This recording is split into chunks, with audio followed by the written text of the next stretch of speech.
previews, dialog boxes, and setting defaults to pictures and video opening apps.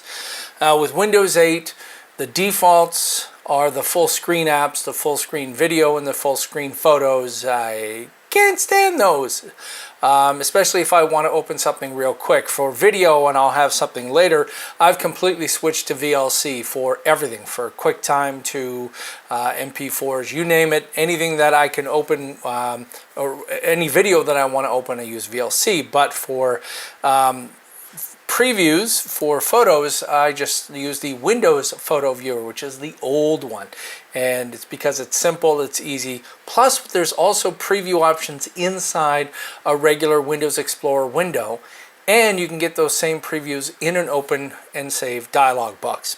So let's go have a look. So here is just a regular window, and I'm going to go into my photos here, and you'll notice at the top it says File, Home, Share, and View.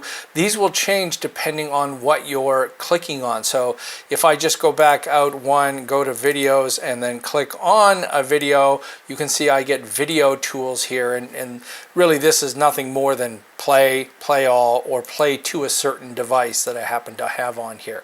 But let me go back to Photos for a second. And in the File section, we can open another window, open a command prompt, open a PowerShell prompt, and it will be in this particular location. But let's get out of here and go back to home. We can copy and paste either a location or a path name up in here. We can paste the shortcut, cut the shortcut, move to. So these are all my recent places. We can move to, or copy to, or choose another location. You can delete with or without a confirmation. You can rename. You can also rename just by clicking and just giving it a little click there, and you can rename that. That's exactly like the Mac.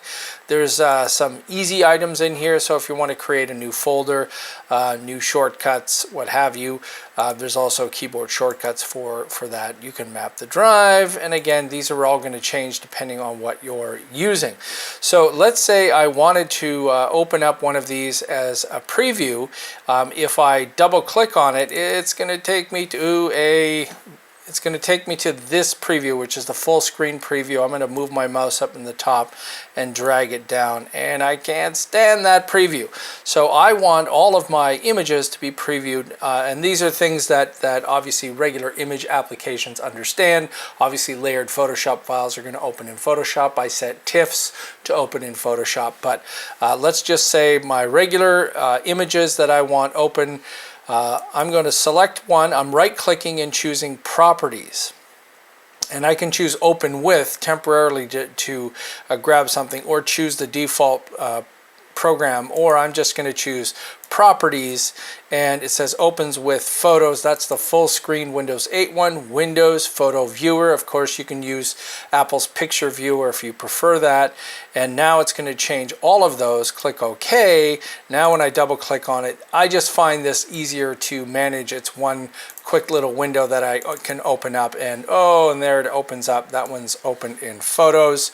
So I would change that. Open with, choose default program, Windows Photo Viewer. There it is.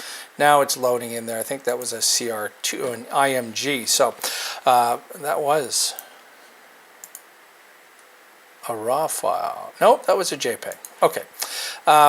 Whatever. But let's also look here at the share side, where we can burn to disk, print, fax something. Fax.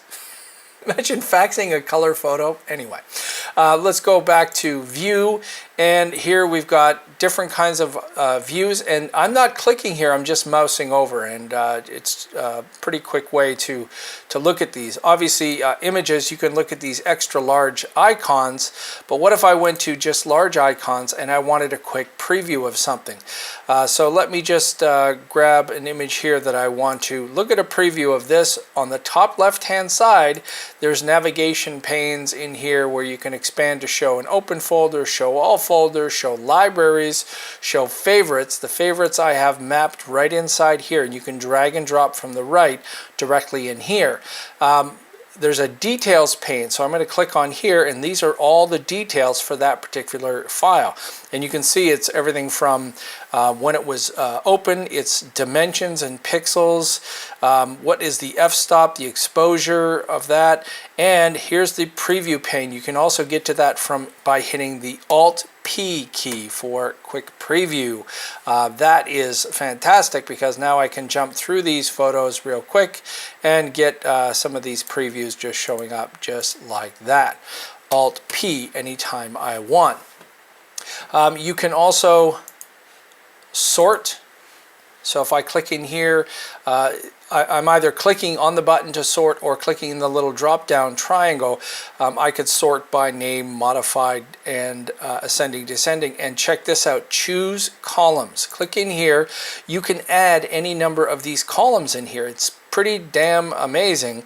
Everything from authors, attributes, beats per minute, categories, a cell phone number. So these are not just specific to images. These are just general metadata categories that you can turn on and off inside here. It's the EXIF data, height and width, the aperture, all of these things inside here. Look at that. Tons of them, and you can set what the column is. So if we look at this in a different view, like in the details view, this little drop down menu is also very useful. So in the details view, date modified, I can set, anytime you see this inside here, you can now sort by these. So let's go back to type. I just want to look at my PNG. So these are my PNG files, or PNG and JPEG, or just JPEG, or just show me my file folder. So pretty easy, pretty cool. Also in the size, depending on what you have selected there. On the right hand side, you can have these item check boxes. So if you're a person that doesn't like to shift select or command control select, you can select those. You can show the file name extensions if you want, and it shows up with all the .jpeg. Hidden items, all those little hidden items that you might have.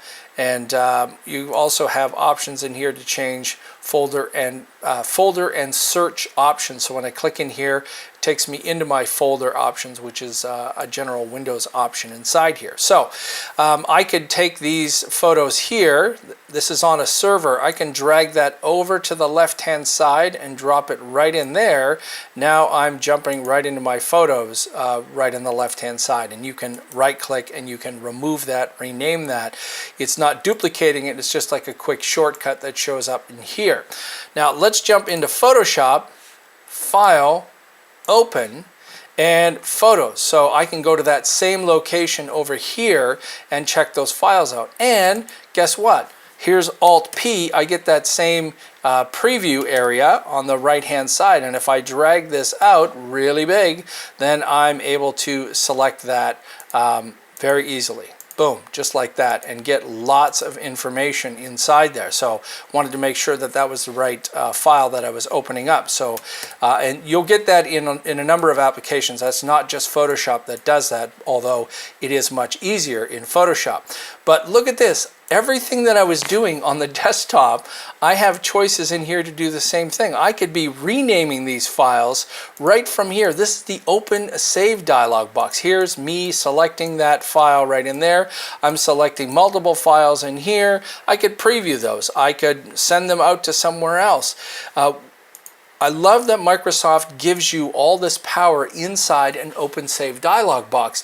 Normally on the Mac, an Open Save dialog box is as stupid as a stump. It just gives you very limited choices. That's why on the Mac, I would actually buy a third-party utility called Default Folder X to give me some of these: rename, copy, move, do something that you normally would have to leave Photoshop, go to the desktop, do something, and then come back to Photoshop. In Windows, it's the freaking wild, wild west, baby. I can do anything in here while this dialog is open. And there's even recent places in the upper left-hand side. So if I wanted to jump quickly to a folder that I was working on, I could do that. So there you go. There's some interesting tips on how to work with files, popular files like images and video files. Like I said, I like to switch the defaults that I have, and really important ways to work on those and look at previews and things like that. And Microsoft does not prevent you from doing all of those desktop kind of operations within a file open save dialog box. And normally on the Mac, it's really limited. Apple gives you a limited amount of things you're basically opening or you're saving in the dialog box. That's it. And I would actually run a third-party utility called Default Folder X on the Mac just to give me some more functionality. But here in Windows, I don't have that. Microsoft actually publishes a spec about the OpenSave dialog boxes and allows developers to take it to a whole different level if they want to. So the next time you're trying to get a preview or do something or rename a file and you're in an application like Photoshop, you don't have to leave. All those same desktop operations are right inside the File, Open, and Save dialog boxes.